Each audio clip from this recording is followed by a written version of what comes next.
जिस अर्जुन ने महाभारत में लाखों सैनिकों का वध किया, आखिर वही अर्जुन कैसे हारा आम लुटेरों से। और जब द्वारिका डूब चुकी थी तो क्या वहाँ मौजूद सभी यादव भी मारे गए? और अगर हाँ, तो आज जो यादव मौजूद है वे कौन है? और इन सब के बीच जब द्वारिका डूब रही थी तो श्री कृष्ण के सबसे करीबी पांडव कहाँ थे और साथ ही स्वयं द्वारिकाधीश कहाँ थे? इन सभी प्रश्न के उत्तर आज हम महाभारत के मौसल पर्व से जानेंगे। तो सबसे पहले जानते हैं, जब द्वारिका डूब रही थी उस समय स्वयं श्री कृष्ण कहाँ थे? तो दरअसल द्वारिका डूबने के 7 दिन पहले ही श्री कृष्ण समेत सभी द्वारिकावासी तीर्थ यात्रा में गए हुए थे। पर तब वहाँ कुछ ऐसा हुआ कि स्त्री और बच्चों को छोड़कर श्री कृष्ण सहित सभी यदुवंशियों के बड़े बड़े महारथी भी कभी द्वारिका वापस आ ही नहीं पाए। उन सभी में ही गृह युद्ध छिड़ गया था, जिस कारण सभी यदुवंशियों ने श्री कृष्ण के ही उपस्थिति में एक दूसरे को मार डाला। तब श्री कृष्ण ने अपने निकट खड़े दारुक को आज्ञा दिया कि तुम इन सभी घटनाओं का संदेश पांडवों को दो, जिससे वे तुरंत यहाँ आवे। और स्वयं सभी स्त्री और बच्चों को द्वारिका में छोड़कर वापस तीर्थ यात्रा में आ गए और वही मृत यदुवंशियों के बीच अपने शरीर का त्याग किया। अब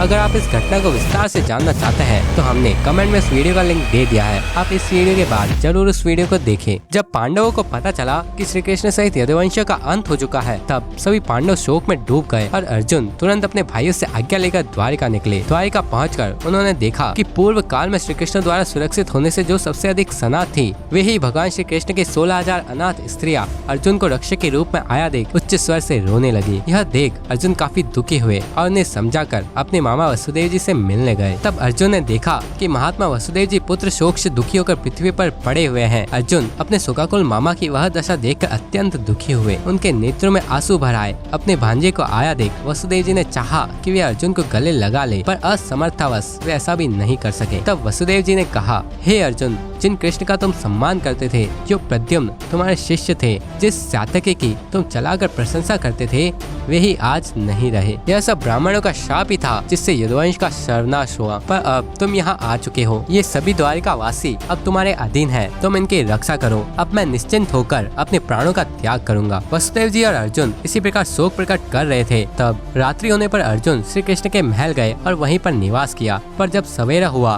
तो सभी को पता चला वसुदेव जी ने भी अपने शरीर का त्याग कर दिया। तब पूरा महल शोक में डूब गया। तब अर्जुन वसुदेव जी के शरीर को विमान से उस स्थान में ले गए जो उनको सर्वाधिक प्रिय था। फिर अर्जुन ने वहाँ वसुदेव जी के अंत्येष्टि कर्म संपन्न कराकर अर्जुन उस स्थान पर गए जहाँ यदुवंशियों का संहार हुआ था। आपस में ही लड़कर मारे जा चुके यादवों को देखकर अर्जुन काफी दुखी हुए। तब उन्होंने विश्वस्त पुरुषों द्वारा श्री कृष्ण तथा बलराम दोनों के शरीरों की खोज कराकर अर्जुन ने उन सभी का भी दाह संस्कार किया। अब आगे आपको पता चलेगा आखिर कैसे डूबी थी द्वारिका। श्री कृष्ण और बाकी यदुवंशियों के दाह संस्कार के बाद अर्जुन रथ पर सवार होकर द्वारिका से बाहर निकले। उनके साथ रथों पर बैठकर शोक से दुर्बल हुई वृष्णिवंशी वीरों की पत्नियां रोती हुई चली। वे सब अर्जुन की ही आज्ञा का पालन कर रहे थे। अंधक और वृष्णिवंश के नौकर, घुड़सवार रथी और नगर के लोग बूढ़े और बालकों से युक्त विधवा स्त्री को चारों ओर से घेर कर चलने लगे और साथ ही गुप्त रूप से अस्त्र शस्त्र धारण के हाथी भी उनके साथ चल रहे थे। वृष्णिवंश के समस्त बालक तथा ब्राह्मण, क्षत्रिय, वैश्य, महाधनी, शूद्र और भगवान श्री कृष्ण के 16,000 स्त्रियां, ये सब की सब बुद्धिमान श्री कृष्ण के पौत्र वज्र को आगे करके चल रहे थे। भोज, वृष्णि और अंधक कुल की अनाथ स्त्रियों की संख्या कई हजारों, लाखों और यहाँ तक कि अरबों तक पहुँच गयी थी। वे सब द्वारिकापुरी से बाहर निकले। वृष्णियों का वह महान समृद्धशाली मंडल महासागर के समान जान पड़ता था। उस जन समुदाय के निकलते ही समुद्र ने रत्नों से भरी पूरी द्वारिका नगरी को जल में डुबो दिया। अर्जुन ने उस नगर का जो जो भाग छोड़ा उसे समुद्र ने अपने जल से डुबो दिया। यह अद्भुत दृश्य देखकर द्वारिकावासी बड़ी तेजी से चलने लगे। उस समय उनके मुख से बारंबार सिर्फ यही निकलता था कि देह की लीला विचित्र है। पर आगे जो होने वाला है उस पर न ही मुझे विश्वास हुआ और न ही हर उस व्यक्ति को होगा जो अर्जुन को महान योद्धा समझता है। क्योंकि द्वारिका डूबने पर जब अर्जुन द्वारिका वासियों के साथ उनके धन संपत्ति को लेकर आगे चल रहा था, तब उन पर कुछ डाकुओं की नजर पड़ी। उन डाकुओं ने उस समूह को लूटना चाहा जिसकी रक्षा स्वयं गांडीवधारी अर्जुन कर रहे थे। तब अर्जुन ने उन्हें हंसते हुए से कहा, धर्म को न जानने वाले पापियों, यदि जीवित रहना चाहते हो तो लौट जाओ, नहीं तो मेरे बाणों से विदीर्ण हो तुम बड़े शोक में पड़ोगे।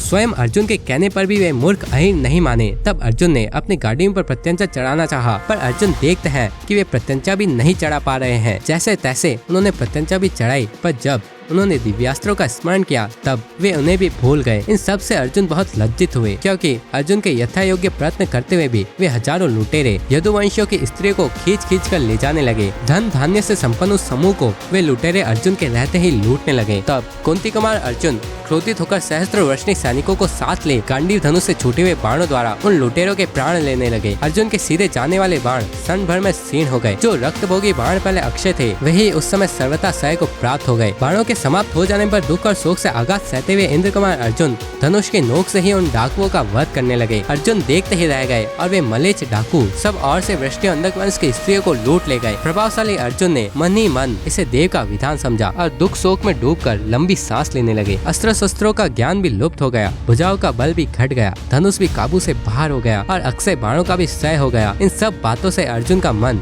उदास हो गया। वे इन सब घटनाओं को देव का विधान मानने लगे। अर्जुन के साथ जो कुछ भी हुआ उस पर मुझे तो विश्वास नहीं हो रहा था, पर जब मैंने आगे और महाभारत को पढ़ा तब मुझे इसका कारण पता चला। तो अगर आप भी वे कारण जानना चाहते हैं तो जरूर कमेंट करें। मैं कोशिश करूंगा कि उस पर भी वीडियो बनाऊं। पर अभी जानते हैं आखिर द्वारिका डूबने के बाद कहाँ बसे द्वारिकावासी। महाभारत मौसल पर्व के अध्याय 7 में लिखा हुआ है कि बचे हुए द्वारिकावासियों को लेकर अर्जुन कुरुक्षेत्र पहुँचे। तब उन्होंने कृतवर्मा के पुत्र को और भोजराज के परिवार स्त्रियों को नरश्रेष्ठ अर्जुन ने मार्तिकावत नगर में बसा दिया। तत्पश्चात समस्त वृद्धों, बालकों तथा अन्य स्त्रियों को साथ लेकर वे इंद्रप्रस्थ आए और उन सबको वहाँ का निवासी बना दिया। धर्मात्मा अर्जुन ने सात्यकी के प्रिय पुत्र योयोधान को सरस्वती के तटवर्ती देश का अधिकारी एवं निवासी बना दिया और वृद्धों तथा बालकों को भी उसके साथ ही रखा। इसके बाद सूरवीरों का संहार करने वाले अर्जुन ने वज्र को इंद्रप्रस्थ का राज्य दे दिया। अक्रूर जी की स्त्रियां वज्र के बहुत रोकने पर भी वन में तपस्या करने चली गयी। रुक्मणी, गांधारी, शैव्या, हेमवती तथा जामवती माता ने पति लोक की प्राप्ति के लिए अग्नि में प्रवेश किया। सत्यभामा तथा अन्य देवियां तपस्या का निश्चय करके वन में चली गयी। जो द्वारिकावासी मनुष्य पार्थ के साथ आए थे उन सबका यथा योग्य विभाग करके अर्जुन ने उन्हें वज्र को सौंप दिया। इस प्रकार अर्जुन ने द्वारिकावासियों के लिए उचित व्यवस्था की। इस पूरी घटना में आपको एक चीज सता रही होगी कि आखिर स्वयं श्री कृष्ण के रहते यदुवंशियों ने कैसे एक दूसरे को मार डाला। तो आप इस वीडियो को देख सकते हैं। जय श्री कृष्ण।